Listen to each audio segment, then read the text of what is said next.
Shall we begin?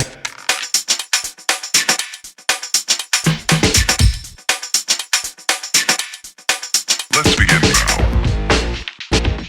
Hello everyone, my name is Aditya and you're watching Webcoder. Today I'm going to continue with my last video, which is about KNN. If you haven't watched it, click on the link. Before that, if you haven't subscribed to me, do it, man.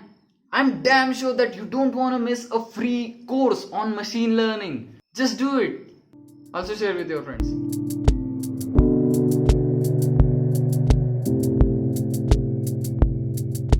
As you know, in my previous video, I covered these three parts. Now let's continue with the next, which is calculating distance between data points. It is important because of it, we get to know the nearest k neighbors from our data point. So there are four ways, or let's say methods, to calculate distance. Let's see them one by one. The first method is known as Manhattan distance. The Manhattan distance is the sum of absolute differences between 2 points across all dimensions. Complicated, right? So let's break it down. For now, consider we have only one dimension. Now we have 2 points in this dimension, which is A and B, which has coordinates P and Q respectively. So to calculate distance between them, we need to use a simple formula, which is P minus Q in its absolute form. Let's say value of P is 3 and Q is 8. So 3 minus 8 is minus 5, but its absolute form is 5. So the distance is 5. Now let's try for 2 dimensions. Here we have 2 points, A with the coordinate P1 Q1 and B with the coordinate P2 Q2. To calculate distance between them, let's see the definition carefully.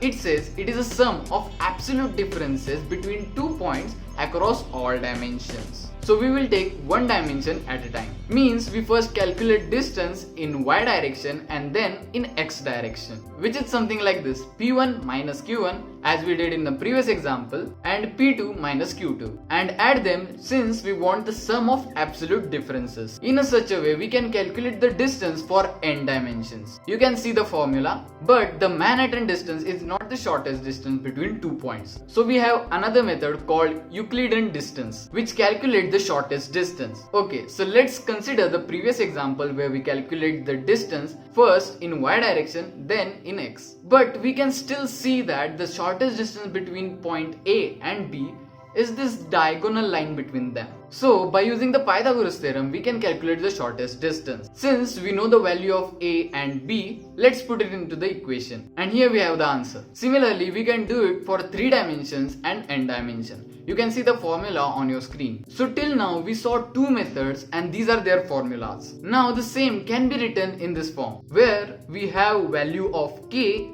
is equal to 1 for Manhattan distance and 2 for Euclidean distance. Now this new formula is called Minkowski distance. So all the methods we covered till now are used to calculate distance between continuous variables. Now we have another technique which is called Hamming distance, which is used to calculate distance between categorical variables. The Hamming distance is total number of differences between 2 strings of identical or same length. So here we have a gender column and a string column. The male is denoted by 0 and female is denoted by 1. There is no order between 1 and 0, means 1 is not greater than 0 and 0 is not less than 1. So now if I calculate the distance, I would see the number of differences between 2 strings. So simply we have 0 here and 1 here. You can see the value is changed, so the Hamming distance is 1. Similarly between second and third, value is changed, so again Hamming distance is 1. But between first and third, value is not changed, so Hamming distance is 0. Now let's consider we have a string of length 3. So the first string is 100, second is 201 and third is 321. If you calculate the Hamming distance between the first 2 strings, you'll notice that the first character, which is 1, is changed to 2. There is a difference, so the first difference. For the second location, 0 is remained same. For the third location, 0 is changed to 1. So the Hamming distance for these 2 strings is 2. If you calculate the distance between first and third string, you will get to know that there is a difference in first location, second location and third location. So the Hamming distance between first and third is 3. To understand it clear, let's take an example of characters. Let's say we have a first string as a ABC and second string as a DBA. you can see there is a difference between two strings.